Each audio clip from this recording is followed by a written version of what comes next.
Hello students.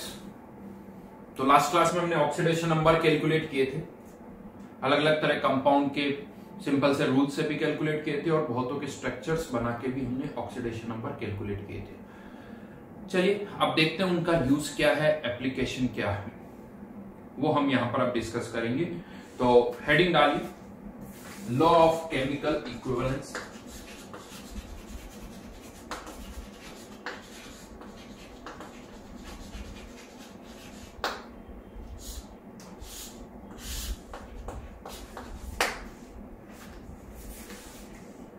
Law of chemical equivalence क्या है ये? तो एक पहला एप्लीकेशन इक्विवेलेंट कॉन्सेप्ट की जिसकी हम बात कर रहे हैं।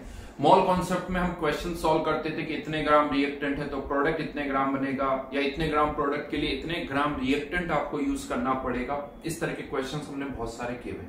वो क्वेश्चंस जो है सेम क्वेश्चन आप इक्विवेलेंट कॉन्सेप्ट से भी कर सकते हो। क्या है ये इक्विवेलेंट कॉन्सेप्ट, क्या है ये लॉ ऑफ केमिकल इक्विवेलेंस, वो अब मैं यहां पर आपको बता रहा हूं। तो यहां पर लेट्स से ये कोई केमिकल रिएक्शन है, A moles of A plus B moles of B converting into C moles of C and D moles of D। इसका क्या मतलब हुआ? A के A मोल के साथ B के B मोल्स रिएक्ट करेंगे, C के C मोल्स रिएक्ट करेंगे और D के फाइनली B के B मोल्स रिएक्ट करेंगे, C के C मोल्स बनेंगे और D के D मोल्स बनेंगे।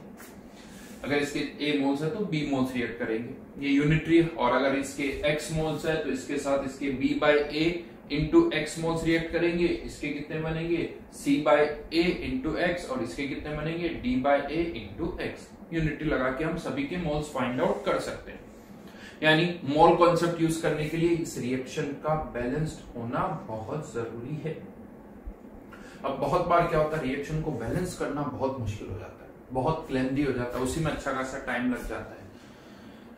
तो एक दूसरा तरीका है जिसे हम कहते हैं इक्विवेलेंट कॉन्सेप्ट, जिसका सबसे बड़ा एडवांटेज यह है कि हमें रिएक्शन को बैलेंस नहीं करना पड़ता।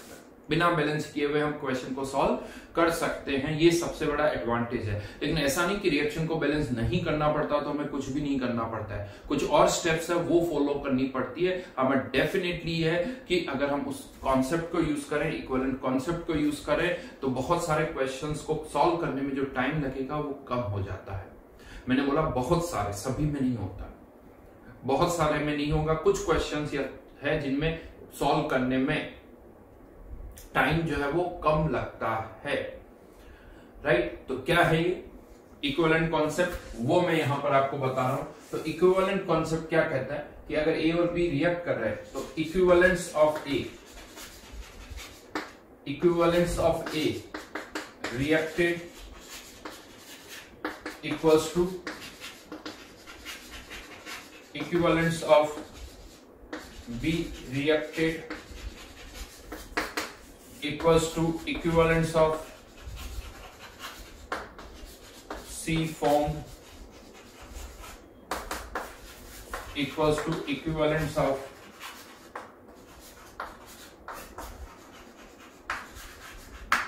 D formed।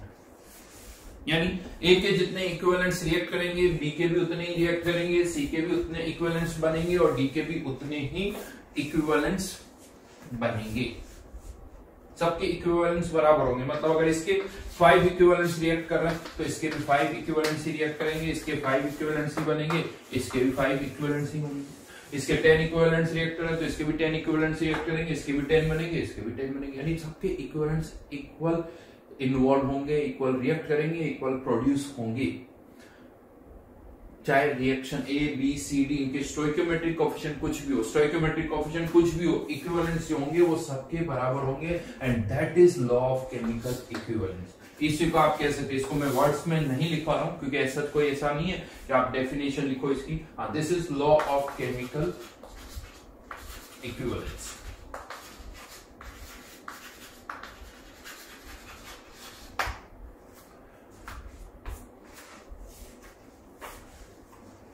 क्वेश्चन आता है क्यों, तो मैं बता दूं आपको क्यों का तो कोई आंसर नहीं इसमें, क्योंकि ये तरीका है जो हमने ऑन पेपर फाइंड आउट किया है, एक मेथड है जो कि हमने ऑन पेपर इसको डिराइव किया है।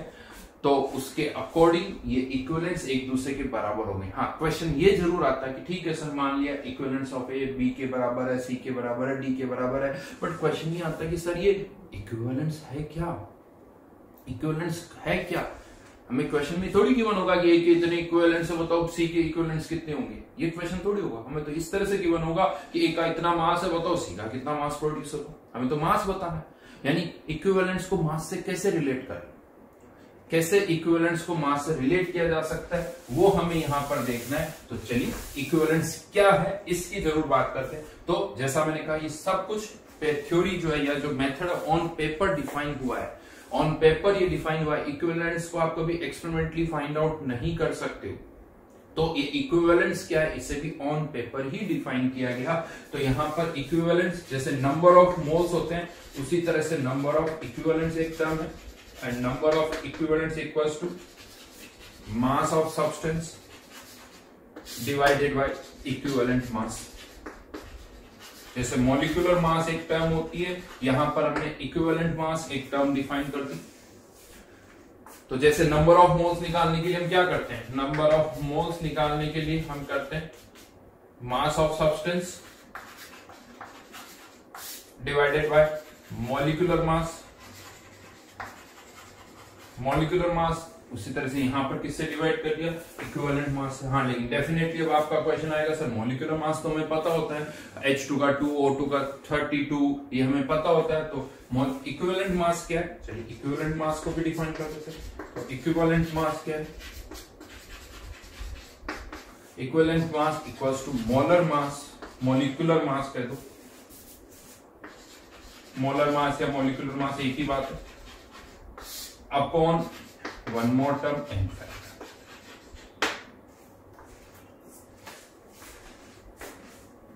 Equivalent mass equals to molecular mass upon n factor. ये एक और टर्म यहां पर आ गई। अब ऑब्वियसली आपका क्वेश्चन होगा ठीक है सर एन फैक्टर क्या है ये बता। तो ये चेंज जो है वो यही रुक जाएगी, क्योंकि नंबर ऑफ इक्विवेलेंट्स निकालने के लिए इक्विवेलेंट मास चाहिए, इक्विवेलेंट मास निकालने के लिए एन फैक्टर चाहिए। अब एन फैक्टर कैसे निकालें, तो एन फैक्टर कैसे निकालेंगे ये अब हम यहां पर डिस्कस करेंगे। ये एन फैक्टर जो है वो सब्सटेंस टू सब्सटेंस वेरी करता है। इवन एक सब्सटेंस के लिए भी इसकी value reaction to reaction vary करती है। तो अगर हमें एन फैक्टर पता चल जाए तो हम इक्विवेलेंट मास पता कर लेंगे, और इक्विवेलेंट मास पता चल गया तो हम नंबर ऑफ इक्विवेलेंट्स निकाल सकते हैं। तो नंबर ऑफ इक्विवेलेंट्स पता चल गए तो ए से सी के इक्विवेलेंट्स पता चल जाएंगे, और फिर इसी प्रोसेस को रिवर्स कर देंगे। सी के इक्विवेलेंट्स पता चल गए तो उससे वापस से हम क्या निकाल सकते हैं, मास निकाल सकते हैं।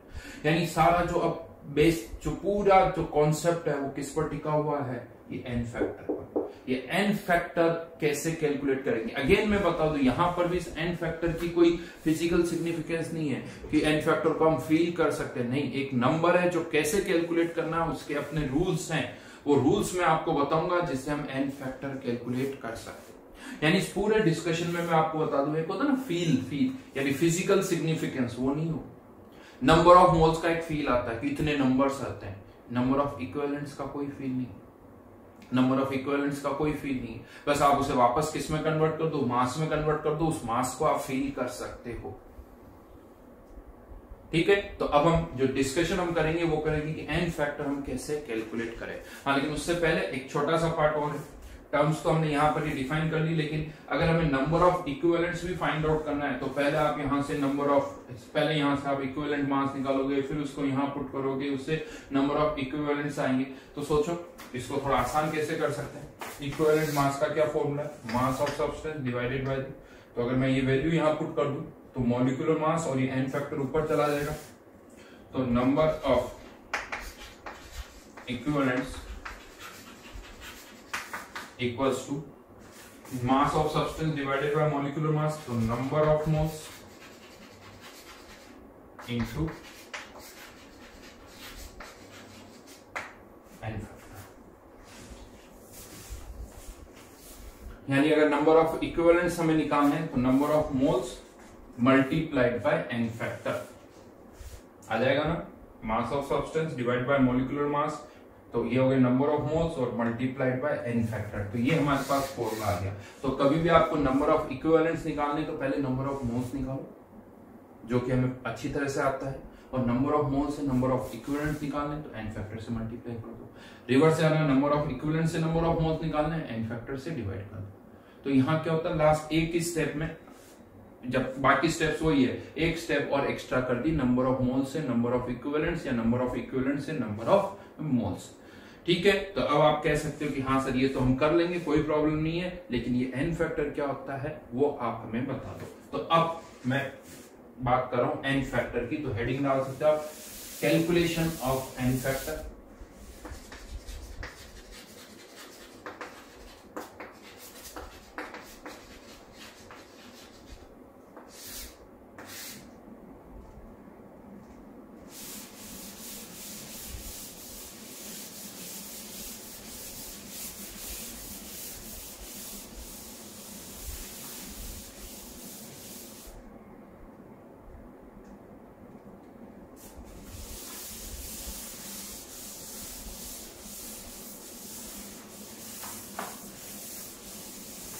कैलकुलेशन ऑफ n फैक्टर, इसको हम दो पार्ट में डिवाइड करें। Case 1 for non redox reaction. पहले हम बात करेंगे नॉन रिडॉक्स रिएक्शन की। वैसे नॉन रिडॉक्स रिएक्शंस को बैलेंस करना बहुत आसान होता है, इनको बैलेंस करना बहुत आसान होता है, तो बहुत ज्यादा यूज नहीं है नॉन रिडॉक्स रिएक्शन में n फैक्टर का या इक्विवेलेंट कॉन्सेप्ट का। मेनली इक्विवेलेंट कॉन्सेप्ट का जो यूज आएगा वो रिडॉक्स रिएक्शंस में आता है, क्योंकि उनको बैलेंस करने में अच्छा खासा टाइम लगता है। इवन इस चैप्टर में हम ये भी डिस्कस करेंगे कि रिडॉक्स रिएक्शन को हम कैसे बैलेंस कर सकते हैं, वो भी एक पार्ट आएगा। पहले हम डिस्कस करेंगे n फैक्टर, क्योंकि with the help of n factor even हम रिडॉक्स रिएक्शन को बहुत आसानी से बैलेंस भी कर सकते हैं। तो फॉर नॉन रिडॉक्स रिएक्शन पहले हम n फैक्टर कैलकुलेट करेंगे। तो इसके अंदर ए पार्ट आता है n फैक्टर फॉर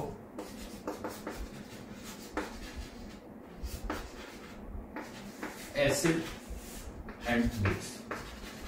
किसी एसिड और बेस का n फैक्टर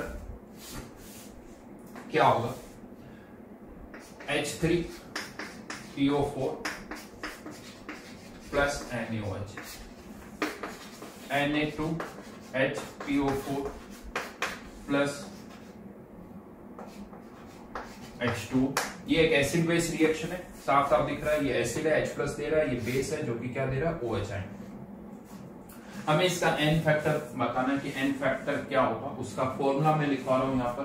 तो in case of acid n factor equals to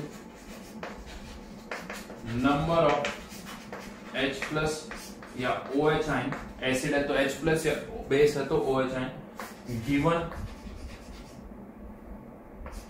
bye 1 mole of acid और base, 1 molecule of acid or base,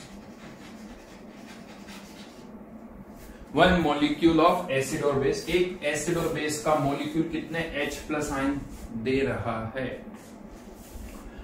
ठीक है। जैसे H3PO4 की बात करें, ये यहां पर इसके पास 3 H प्लस आयन है, तो क्या इसका n फैक्टर 3 हो गया, नहीं, क्योंकि इस रिएक्शन को अगर हम देखें तो 3 में से एक तो अभी भी दिख रहा है, यानी इसका एक मॉलिक्यूल इस रिएक्शन में 2 H प्लस आयन दे रहा है, तो इसका n फैक्टर कितना हो जाएगा, 2। एक मॉलिक्यूल 2 H प्लस आयन दे रहा है, इसलिए n फैक्टर इसका कितना हो गया, 2। NaOH एक मॉलिक्यूल है, इसके पास एक OH आयन, एक ही दिख रहा है वैसे, ऑब्वियसली इस रिएक्शन में वो लूज कर रहा है, इसका OH आयन, इसका H प्लस आयन रिएक्ट करके क्या बना रहा है, H2, तो इसका n फैक्टर क्या हो जाएगा, 1।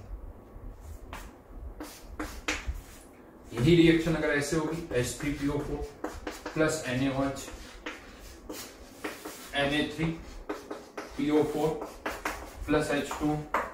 अब यहां पर देखें तो इसके पास 3 H प्लस आयन है, यहां पर एक भी नहीं दिख रहा, यानी ये तीनों H प्लस आयन दे रहा है, तो इसका n फैक्टर, एक मॉलिक्यूल 3 H प्लस आयन दे रहा है, n फैक्टर इसका एक मॉलिक्यूल, इसके पास अभी भी एक ही। अगर हाँ ये कह सकते हो सर इसके 3 H प्लस आयन तो इसके भी 3 OH आयन तो रिएक्ट करेंगे, लेकिन 3 OH आयन क्या एक मॉलिक्यूल में से आएंगे, नहीं 3 में से आएंगे। हमें तो एक से मतलब है, एक से मॉलिक्यूल से कितना OH आयन आ रहा है, तो एक मॉलिक्यूल से तो एक ही आ रहा है, तो इसका n फैक्टर 1।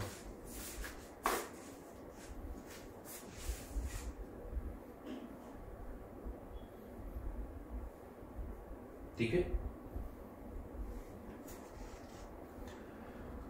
लेकिन कह सकते हो सर इसके लिए तो फिर रिएक्शन पता होनी चाहिए। यस, अगर एन फैक्टर निकालना है तो रिएक्शन पता होनी ही चाहिए। अगर प्रोडक्ट्स नहीं पता तो हम एन फैक्टर नहीं निकाल सकते, तो प्रोडक्ट्स पता होने चाहिए।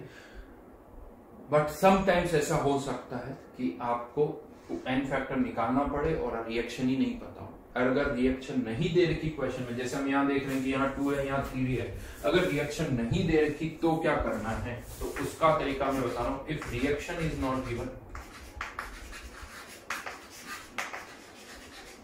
तो हम मान लेते हैं कि जितने उसके पास एसिडिक हाइड्रोजन है, जैसे H3PO4 के पास 3 एसिडिक हाइड्रोजन है, तो हम ये मान लेंगे कि ये सारे रिएक्ट कर रहे हैं, फिर ये तीनों ही लूज कर रहा है जितने भी उसके पास एसिडिक हाइड्रोजन है। तो फिर एन फैक्टर निकालना आसान हो जाएगा। उस केस में आप कह सकते हैं एन फैक्टर किसके बराबर होगा, या तो उसकी बेसिसिटी, अगर एसिड है तो, और बेस है तो उसकी एसिडिटी। बेस है तो उसकी acidity, n factor equals to basicity और एसिडिटी, राइट। जैसे बेसिसिटी क्या होती है, एसिड की बेसिसिटी क्या होती है, कितने H+ आयन वो दे सकता है, that is the basicity. Acid की बेसिसिटी और बेस के लिए टर्म क्या डिफाइन होती है, एसिडिटी। तो बेस के लिए एसिडिटी मतलब कितने OH आयन वो दे सकता है, ठीक है। तो यहां पर अगर हम देखें H3PO4 की मैं बात करूं, इसका एन फैक्टर सबको पता है, 3 H+ आयन ये दे सकता है, 3। इसी के साथ मैं बात करूं H3PO3, ऐसा नहीं कि जितने हाइड्रोजन दिख रहे हैं सब एसिडिक होते हैं, CH4 में एक भी हाइड्रोजन एसिडिक नहीं होता। तो H3PO3 इसमें 2 ही एसिडिक हाइड्रोजन होती है, 2 ही ये लूज कर सकता है। H3PO2 इसमें 1 ही होती है। बेरियम हाइड्रोक्साइड इसमें कितने OH आयन है, 2, तो इसका एन फैक्टर। तो अगर रिएक्शन नहीं दे रखी तो मान लेते हैं कि जितने H+ या OH आयन वो लूज कर सकता है वो कर रहा होगा। तो ये इनके एन फैक्टर्स आ, ये इनके एन फैक्टर्स यहां पर हम कैलकुलेट कर सकते। अब आगे बढ़ने से पहले चलिए थोड़ा सा मैं बताता हूं कि और अभी हम कैसे जाएंगे एन फैक्टर कैलकुलेट करने के, लेकिन जो लॉ ऑफ केमिकल इक्विवेलेंस है अभी भी वही आता है। सर ये कैसे कह दिया, तो मैं आपको बता दूं ये कुछ नहीं, केवल स्टेप्स का रीअरेंजमेंट है। एक एग्जांपल से आपको समझाता हूं कि ये क्यों हम ऐसा कह सकते हैं कि सभी के इक्विवेलेंस बराबर होंगे, हम इनके एन फैक्टर कैलकुलेट कर सकते हैं। चलिए एक एग्जांपल लेते हैं। H2SO4 plus NaOH, Na2SO4 plus H। वैसे तो इस रिएक्शन को बैलेंस करना बहुत आसान है, तो आप बैलेंसिंग से कर सकते हो क्वेश्चन को सॉल्व, बट अब हम इसको इक्विवेलेंट कॉन्सेप्ट से समझेंगे। मैंने अभी इस रिएक्शन को बैलेंस नहीं किया है,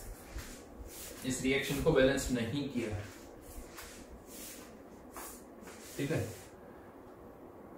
अगर मैं आपसे क्वेश्चन पूछता हूं, बताओ इसके X मोल रिएक्ट कर रहे हैं इसके Y मोल के साथ, इसके X मोल इसके Y मोल के साथ रिएक्ट कर रहे हैं, what is the relationship between X and Y? X और Y बराबर होंगे अगर इसके X मोल इसके Y मोल के साथ रिएक्ट कर रहे हैं। क्या X इक्वल्स टू Y या X इक्वल्स टू 2Y या Y इक्वल्स टू 2X? क्या करते हैं अगर ये रिएक्शन है तो A option X equals to Y, B option X equals to 2Y या C option 2X equals to Y।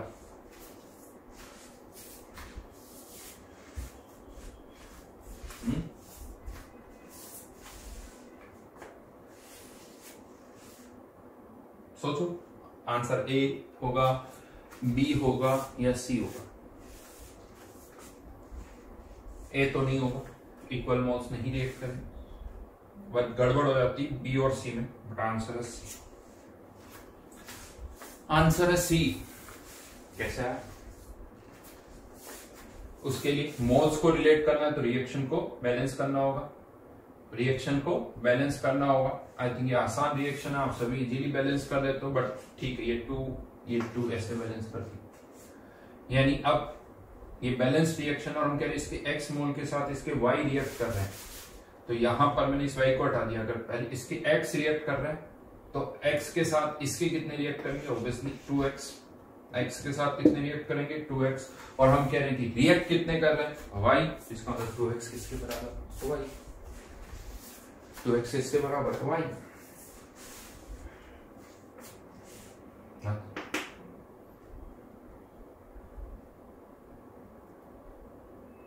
ठीक है, इस तरह से रिलेट हुआ है x और y को। थोड़ा एक्चुअली क्या मैंने x और y दे दिया इसीलिए आपको कंफ्यूजन हो रहा है, अदरवाइज मैं ऐसे पूछता इसके x के साथ इसके कितने रिएक्ट करेंगे तो खट से आंसर आता सर 2x रिएक्ट करते, कहीं कंफ्यूजन नहीं होता। बट आप लोगों ने क्या किया, मैंने यहाँ x और यहाँ y लिखा तो ऐसा लगा कि कोएफिशिएंट को इसके बराबर कर दो, यहाँ 1 था ये 2 को यहाँ शिफ्ट कर दो, ऐसा नहीं होता, ऐसा नहीं, ये 2y हो जाएगा, ये x के साथ 2x तो 2x इक्वल्स टू y होगा। होपफुली गलती समझ चुके हूं।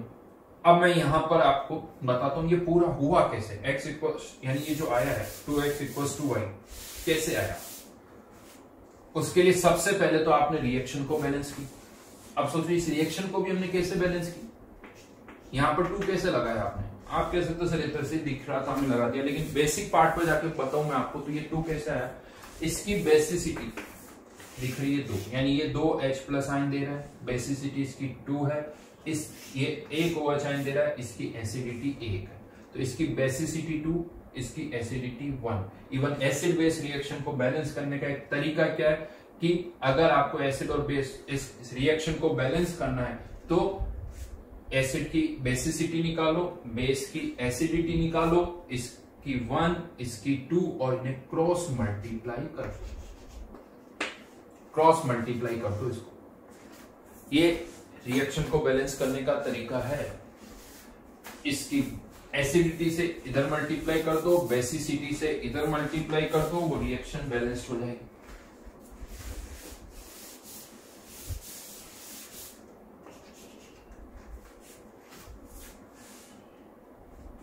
ठीक है, नाउ रिएक्शन तो हो गई बैलेंस। अब क्या करें, किससे बैलेंस किया आपने, एक की एसिडिटी निकाली, दूसरे की बेसिसिटी निकाली और उसे क्रॉस मल्टीप्लाई कर दिया। उसके बाद अब अगर मुझे x और y को रिलेट करना है कि इसके x मोल के साथ इसके y मोल रिएक्ट कर रहे हैं, तो हमने देखा आंसर 2xy आया, मतलब ये 2 इधर आके मल्टीप्लाई हो रहा है, ये इधर। यानी अब ये जो स्टोइकियोमेट्रिक कोएफिशिएंट है इसका 1 इसका 2, ये कैसा है, एसिडिटी और बेसिसिटी से एसिडिटी बेसिसिटी निकाली, उनको क्रॉस मल्टीप्लाई किया तो वो इनके क्या बन गए, स्टोइकियोमेट्रिक कोएफिशिएंट। अब अगर मुझे x और y को रिलेट करना है तो तरीका क्या दिख रहा है, इसके कोएफिशिएंट से इसको मल्टीप्लाई करो और इसके कोएफिशिएंट से इसको मल्टीप्लाई करो, 2x इक्वल्स टू y, यही हो रहा है। कोएफिशिएंट को फिर क्रॉस मल्टीप्लाई कर दिया, पहले एसिडिटी बेसिसिटी को क्रॉस मल्टीप्लाई किया, अब वापस कोएफिशिएंट्स को क्रॉस मल्टीप्लाई कर दिया। यानी आप सोचो कितना कॉम्प्लिकेटेड कर रहे हैं, कितना कॉम्प्लिकेटेड कर रहे हैं। हमारा पर्पस एक्स और वाई को ही तो रिलेट करना है, एक्स और वाई को अगर रिलेट करना है तो पहले हम रिएक्शन को बैलेंस करें क्रॉस मल्टीप्लाई करके, फिर उन कोएफिशिएंट्स को यहां पर यूज करें, फिर क्रॉस मल्टीप्लाई करके। इससे अच्छा आसान क्या दिख रहा है, सीधी सीधी सी बात है कि इसके एक्स मोल के साथ इसके वाई रिएक्ट कर रहे हैं, हमें एक्स और वाई को रिलेट करना है, तो अल्टीमेटली ये 2 क्या है, इस H2SO4 की बेसिसिटी, 1 क्या है, NaOH की एसिडिटी। तो सीधा सीधा हम डायरेक्टली इसी स्टेप से क्यों नहीं स्टार्ट कर देते कि इसके मोल्स को इसकी बेसिसिटी से मल्टीप्लाई कर दो और इसके मोल्स को NaOH के मोल्स को इसकी एसिडिटी से मल्टीप्लाई करके इक्वेट कर दो। यानी H2SO4 के मोल्स को उसकी बेसिसिटी से मल्टीप्लाई कर दो और बेस के मोल्स को उसकी एसिडिटी से मल्टीप्लाई करके आप इक्वेट कर सकते हो। ठीक है, हाँ, लेकिन अब कर तो ऐसा सकते हैं, लेकिन अब क्या हो रहा है, एक जगह पर तो आप मोल्स को बेसिसिटी से मल्टीप्लाई कर रहे हो, एक जगह मोल्स को एसिडिटी से मल्टीप्लाई कर रहे हो। तो थोड़ी लैंग्वेज को आसान बनाने के लिए हमने क्या किया, आसान बनाने के लिए क्या किया कि इसके मोल्स को हमने n फैक्टर से मल्टीप्लाई कर दिया, इसके मोल्स को भी n फैक्टर से मल्टीप्लाई कर दिया और अलग से क्या लिख दिया कि n फैक्टर क्या है, बेस के केस में एसिडिटी और एसिड के केस में basicity.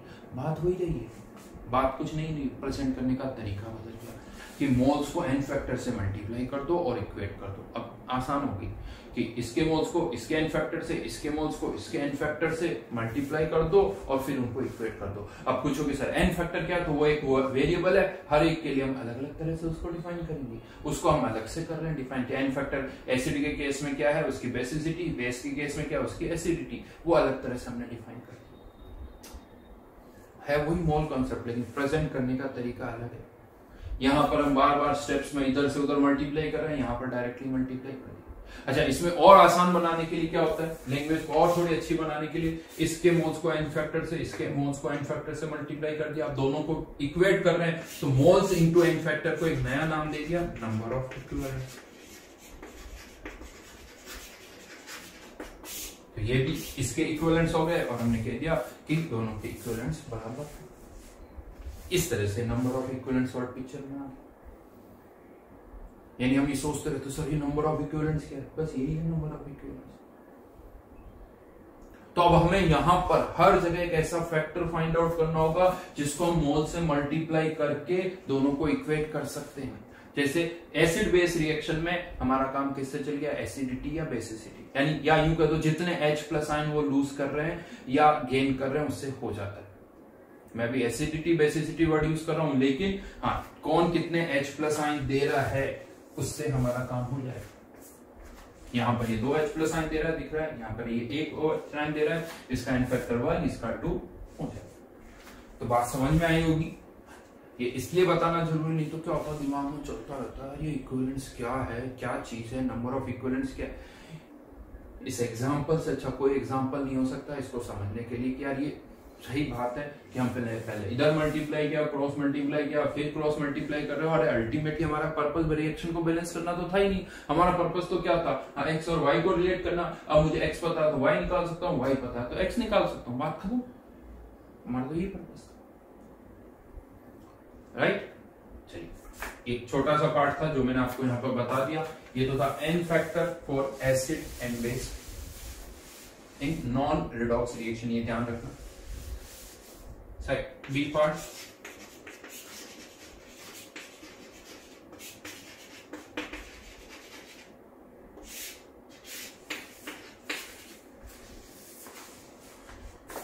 N factor for ions, n factor for ions. तो पहले लिख लेते हैं आयंस के का एन फैक्टर उनके चार्ज के बराबर होता है, तो n factor equals to charge on ion.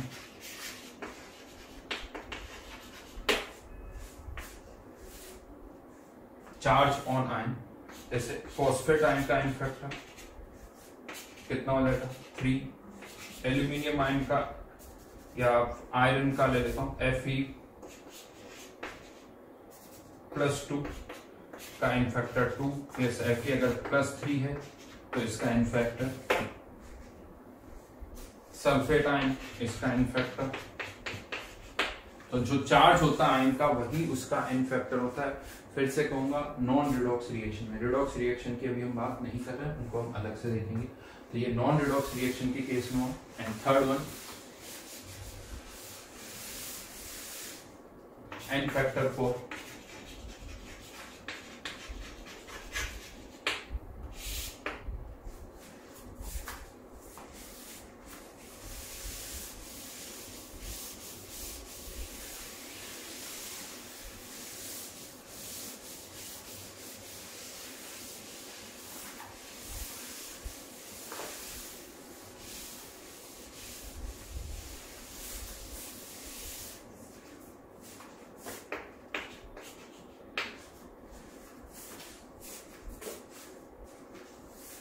N factor for compounds लिखिए पहले,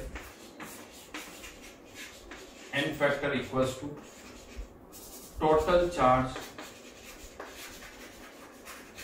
ऑन कैटायन और एनायन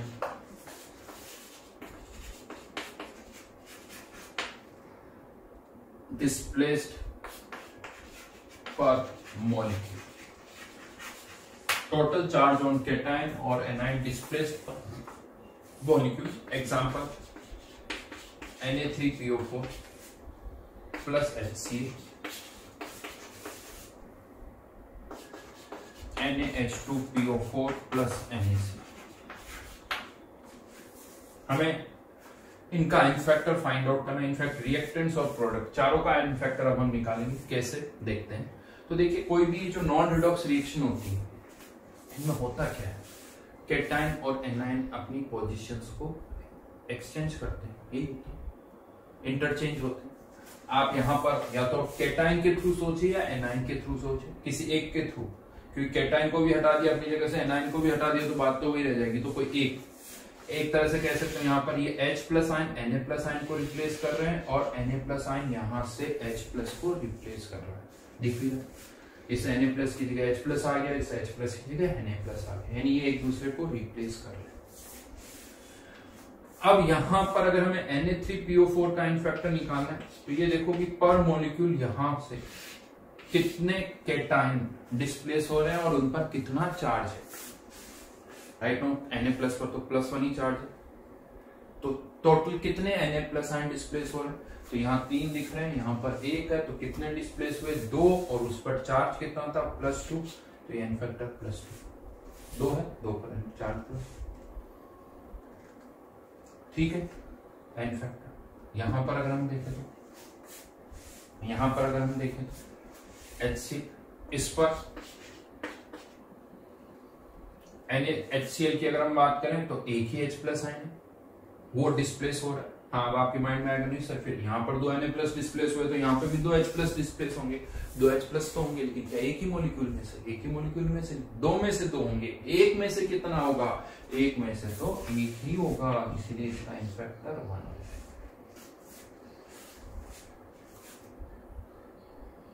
यही अगर हमें NaH2PO4 प्लस NaCl इसका इनफैक्टर निकालना, तो अगर प्रोडक्ट का इनफैक्टर निकालना तो ये सोचो प्रोडक्ट वापस किस में कन्वर्ट हो रहा है, रिएक्टेंट रिवर्स, यानी फिर से कह सकता हूं H प्लस को Na प्लस और Na प्लस को कौन डिस्प्लेस कर रहा है, H प्लस। अब यहां से हमें दिख रहा है केटाइन Na प्लस भी है, H प्लस भी है, लेकिन ये Na प्लस तो डिस्प्लेस हो ही नहीं रहा है, केवल वो कौन रहा है H प्लस। कितने H प्लस आयन है 2, जो कि यहाँ से दिख रहे हैं, रिवर्स आने पर डिस्प्लेस हो रहे हैं, ये 2 H प्लस आयन है, दोनों डिस्प्लेस हो रहे हैं, तो इसका इनफैक्टर 2। यहाँ से कौन डिस्प्लेस हो रहा है, एक ही Na प्लस आयन है, 2 मॉलिक्यूल में से 2 Na प्लस आयन होंगे, एक में से तो एक ही होगा, तो इसका इनफैक्टर अगेन।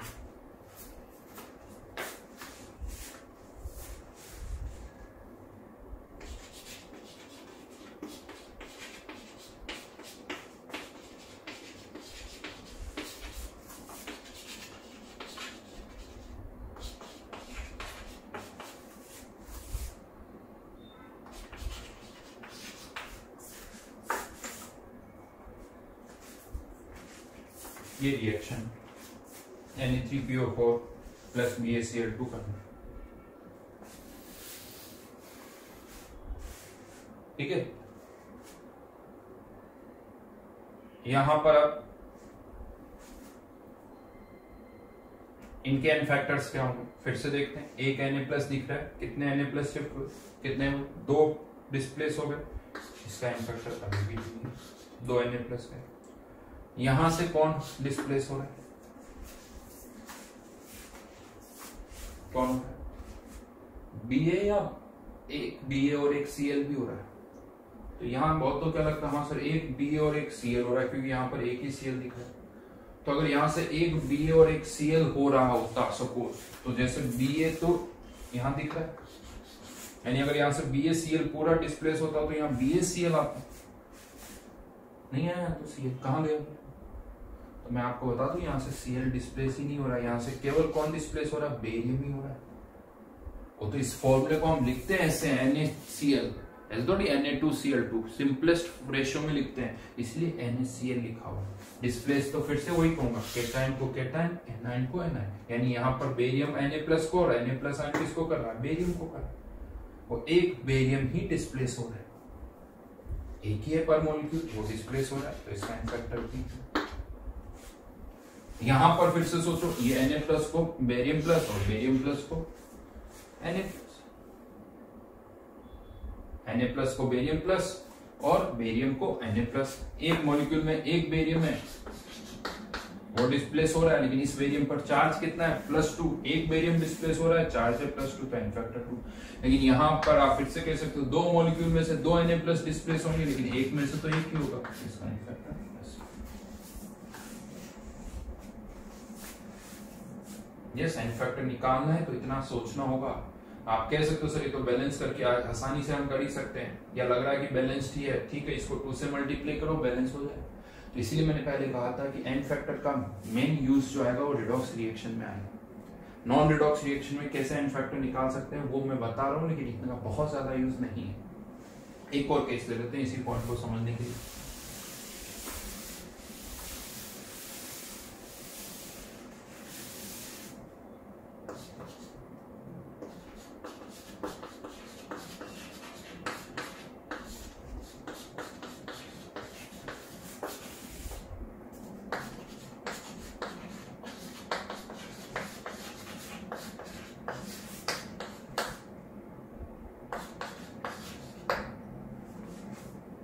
इन चारों का n फैक्टर आपको फाइंड आउट करना है।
चार पोटेशियम दिख रहे हैं यहाँ पर, ये केटाइन और ये पूरा ही एनाइन है। ये चार पोटेशियम दिख रहा है, यहाँ पर एक है, यानी कितने डिस्प्लेस हो गए? तीन डिस्प्लेस हो गए एक मॉलिक्यूल में से, तो इसका n फैक्टर कितना हो गया? 3। इसका n फैक्टर कितना हो गया? 3।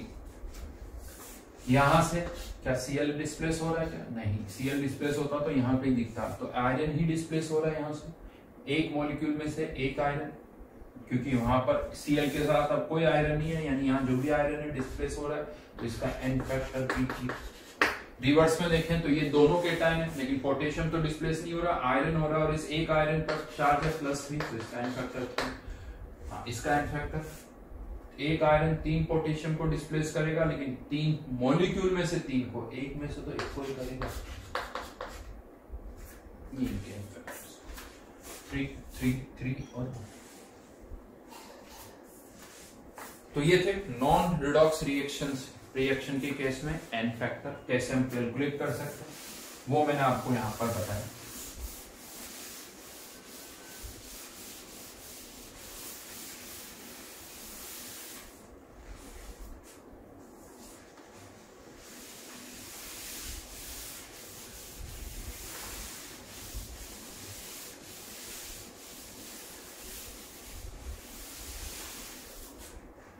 अब आ जाता है for redox reaction.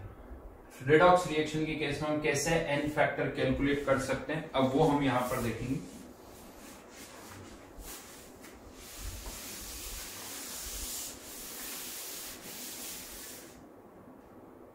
For case 2, for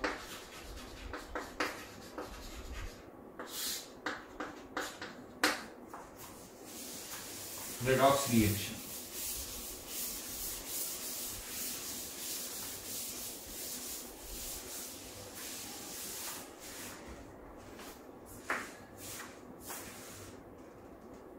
throughout this redox reaction अगर हमें n फैक्टर कैलकुलेट करना तो एक फॉर्मूला है, नंबर ऑफ इलेक्ट्रॉन्स इन्वॉल्व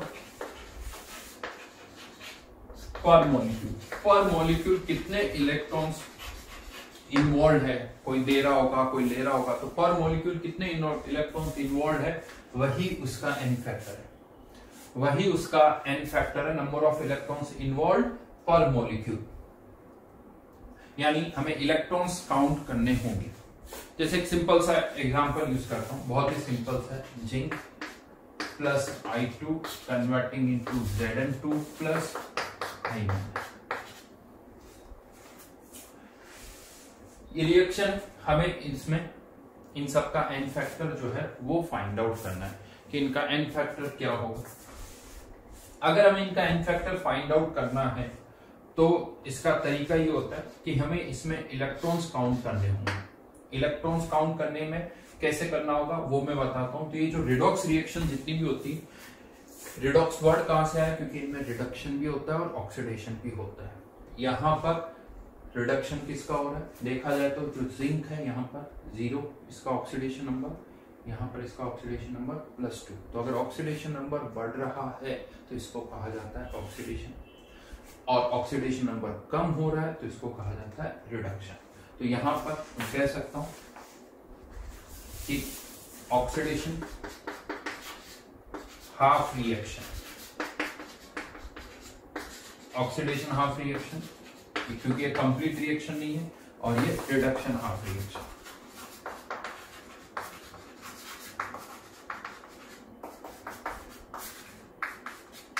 यहां पर ऑक्सीडेशन नंबर कम हो रहा है, यहां पर ऑक्सीडेशन नंबर बढ़ रहा है, तो इसे आप ऑक्सीडेशन कह सकते हो, यहां पर रिडक्शन हो रहा है। अब कहीं पर भी ऑक्सीडेशन हो रहा है यानी प्लस चार्ज बढ़ रहा है, मतलब इलेक्ट्रॉन कोई लूज ही कर रहा है। तो जहां ऑक्सीडेशन होता है वहां जिसका ऑक्सीडेशन हो रहा है वो इलेक्ट्रॉन लूज कर रहा है। अब आपको ये काउंट करना है कि कितने इलेक्ट्रॉन लूज कर रहा है। तो यहां पर दिख रहा है 0, यहां पर +2 चार्ज है। इसका मतलब इसको चार्ज को बैलेंस कर लो आप। चार्ज को कैसे बैलेंस करना होता है, यहाँ पर कोई चार्ज नहीं है 0 जिंक पर, यहाँ +2 चार्ज है, तो लेफ्ट और राइट हैंड साइड में चार्ज जो है वो इक्वल होना चाहिए, और इक्वल करने के लिए हमें यहाँ पर कितने इलेक्ट्रॉन ऐड करने पड़ेंगे, 2 इलेक्ट्रॉन। यहाँ पर भी 0 चार्ज, यहाँ पर भी टोटल 0।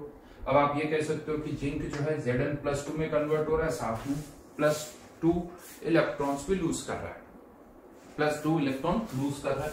तो एक जिंक के साथ कितने इलेक्ट्रॉन इन्वॉल्व है, 2, तो इसका एन फैक्टर 2। अरे एक जिंक आयन के साथ भी 2 इलेक्ट्रॉन इन्वॉल्व है, एक जिंक आयन के साथ 2 इलेक्ट्रॉन इन्वॉल्व है, तो इसका एन फैक्टर भी 2। सिमिलरली यहां पर भी हमें नंबर ऑफ इलेक्ट्रॉन्स कैलकुलेट करने होंगे। तो उससे पहले देखो जिंक यहां तो बैलेंस था, कोई प्रॉब्लम नहीं, लेकिन यहां पर सबसे पहले जो एटम्स है उससे बैलेंस करना होगा, क्योंकि आयोडीन के 2 एटम्स है, I2 के दो एटम्स आयोडीन के, यहाँ पे भी 2 होंगे, हमने बैलेंस कर लिया। अब यहां पर भी वही चार्ज को बैलेंस करना पड़ता है।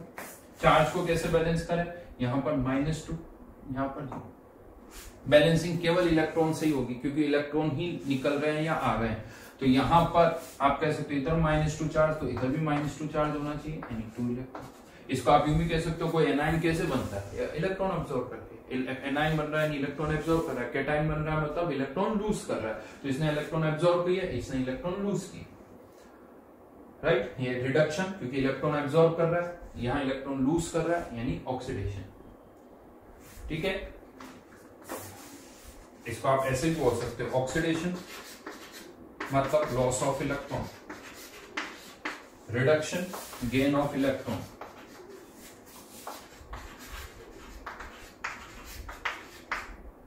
अब इसका एन फैक्टर 2 इलेक्ट्रॉन, इसके एक मॉलिक्यूल के साथ 2 इलेक्ट्रॉन 2। लेकिन I- के अगर एन फैक्टर की बात करूं, चार्ज से नहीं निकालो, ऐसा नहीं सर आयन है चार्ज के बराबर, नहीं। I- का अगर हमें एन फैक्टर निकालना है, I- का अगर एन फैक्टर निकालना है तो 2 आयोडाइड आयन के साथ 2 इलेक्ट्रॉन, तो एक आयोडाइड आयन के साथ तो एक ही होगा, एक आयोडाइड आयन के साथ एक ही, तो इसका एन फैक्टर 1 यूनिट लगा दी, यानी कह दो नंबर ऑफ इलेक्ट्रॉन्स को 2 से डिवाइड कर दिया, जो भी इनका स्टोइकियोमेट्रिक कोएफिशिएंट है उससे डिवाइड कर दिया। तो पर मॉलिक्यूल नंबर ऑफ इलेक्ट्रॉन्स आ गए 1, तो रिडक्शन एन फैक्टर इसका 1। तो इस तरह से हम इनके एन फैक्टर्स निकाल सकते हैं। हाँ, लेकिन यहां पर यह आता है कि सर इतना सब कुछ करने के बाद अगर हम एन फैक्टर निकालेंगे तो रिएक्शन को ही बैलेंस कर देंगे। हमारा मेन पर्पस ही क्या था कि आसान करना इसको, तो इसमें तो आसान नहीं हो रहा है, ऐसा लग रहा है कि तो काफी ले लिया। तो आसान कैसे होगा वो मैं बताता हूं इसी चीज को, ये आसान हो सकता है। हम ऐसे नहीं करेंगे और प्रैक्टिस करते करते ये फास्ट हो जाएगा, बट इसका तरीका जो है इतना हम अलग अलग करके लिखेंगे नहीं, है तो वही चीज लेकिन उसको हम यहीं पर कर सकते हैं। अब सेम पार्ट यहां कैसे होगा वो मैं आपको थोड़ा सा बता देता हूं। तरीका क्या होता है, इस तरह से कौन किस में कन्वर्ट हो रहा है, एरो बनाओ, ये इसमें जा रहा है, ये इसमें जा रहा है, ये हमने एरो बनानी यहां पर, ठीक है। यहां पर इन सब के ऊपर इनके ऑक्सीडेशन नंबर्स लिख लीजिए, बड़ा इसका ऑक्सीडेशन नंबर 0, यहां पर इसका भी 0, यहां पर +2 और यहां पर इसका -1। ये हमने इनके ऊपर इनके ऑक्सीडेशन नंबर लिखे, ये हटा देता हूं।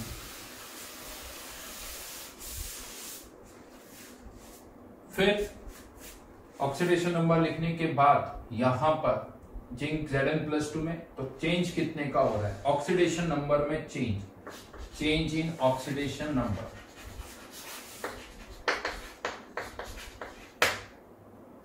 जीरो से -1, यहां पर भी ये भी क्या है, change in oxidation number.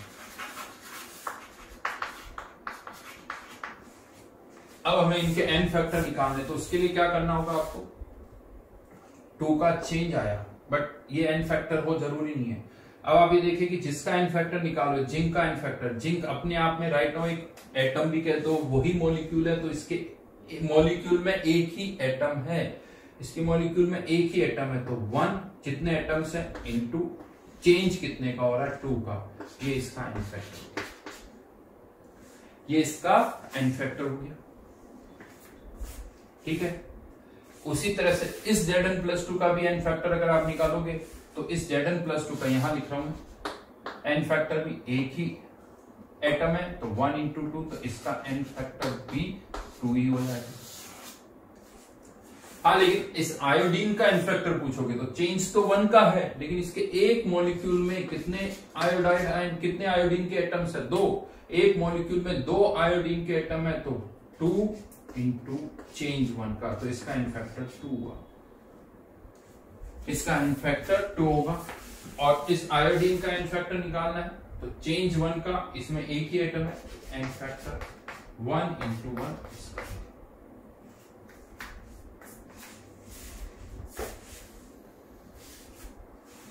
Example लेते हैं और एग्जाम्पल लेते हैं, वो सेम वही आए जो यहां पर हमने निकाले थे, इसका भी 2, इसका भी 2, इसका भी 2, इसका 1। एक और एग्जाम्पल है,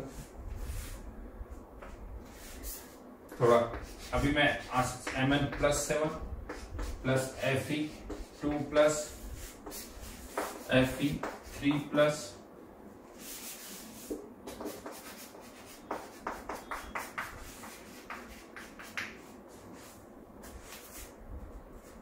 क्या निकालना हमें इन सबका एन फैक्टर, साफ साफ दिख रहा है, ये इसमें जा रहा है और ये इसमें जा रहा है, ठीक है। इसका एन ऑक्सीडेशन नंबर +7, इसका +2, तो चेंज कितने का हुआ, +5, +2 से +3, चेंज कितने का हुआ, 1। एन फैक्टर चेंज 5 का हुआ, एक ही एटम है, एन फैक्टर 5।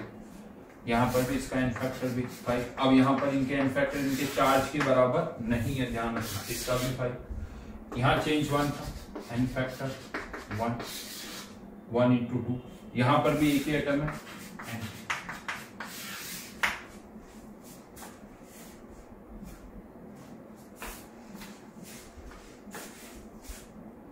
इसका भी 1, इसका भी 1, इसका 5, उसका भी 5।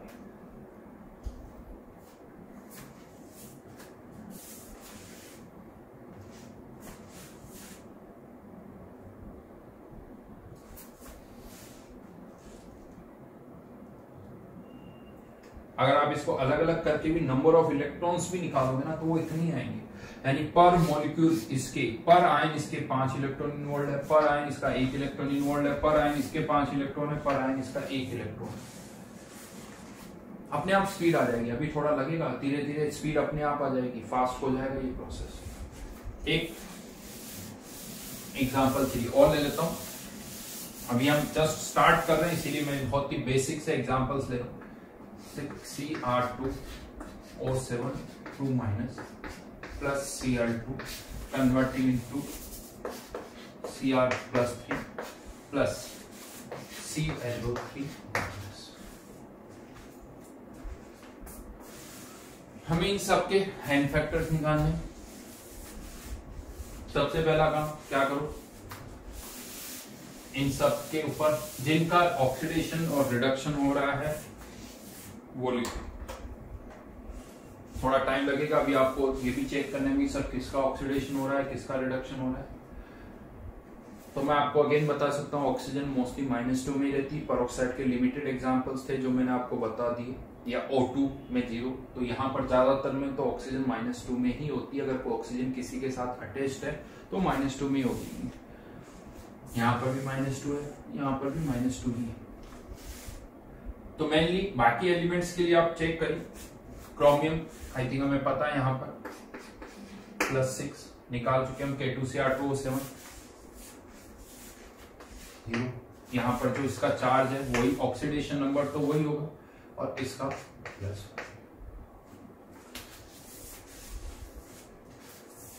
ये इसमें जा रहा है और ये इसमें जा रहा है।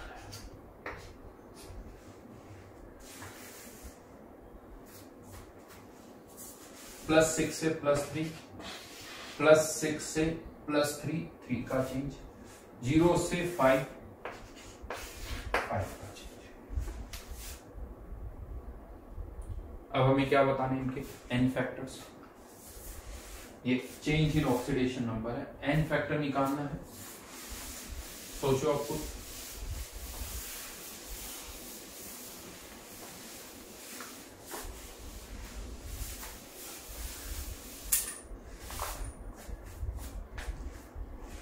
क्या है, एक मॉलिक्यूल में 2 क्रोमियम Cr2O7 2- क्रोमेट आयन जिसे हम बोलते हैं, क्रोमेट आयन, इसके एक आयन में 2 क्रोमियम है। एक के लिए चेंज इतने का, तो इसका एन फैक्टर 2 क्रोमियम है तो 2 × 3 6। इसमें एक में एक ही है, एक में एक ही है तो 1 × 3 3।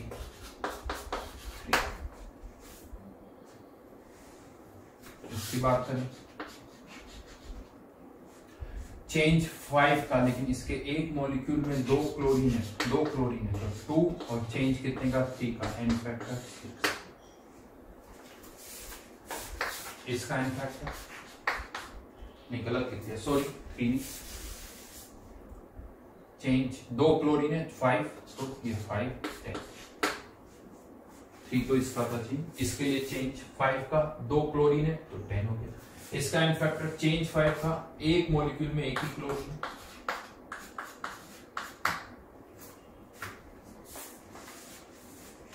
आप अगर इसको बैलेंस करेंगे, जैसे अभी मैंने बताया था ना, इलेक्ट्रॉन से बैलेंस करेंगे तो पर मॉलिक्यूल इतने ही इलेक्ट्रॉन्स इन्वॉल्व होंगे, पर मॉलिक्यूल इतने ही इलेक्ट्रॉन्स जो है वो इन्वॉल्व होंगे। ठीक है। ओ, तो यहां पर अभी जस्ट स्टार्ट हमने किया है, कुछ केसेस हमने डिस्कस किए हैं, और आगे बढ़ेंगे और आगे भी हम करेंगे इस पार्ट को। बट अभी तक तो ये एन फैक्टर है मेन पार्ट। अभी बहुत सारे केसेस और आने वाले हैं, जस्ट मैंने एक इंट्रोडक्शन दिया कि कैसे हम निकाल सकते हैं। तो इसमें और केसेस होंगे जो कि फिर हम नेक्स्ट क्लास में कंटिन्यू करेंगे। ठीक है, अभी आपको कुछ प्रैक्टिस नहीं करनी है, अभी मैं आपको पहले केसेस बताऊंगा, फिर आप अपने लेवल पर प्रैक्टिस कर सकते हैं। ठीक है, थैंक यू।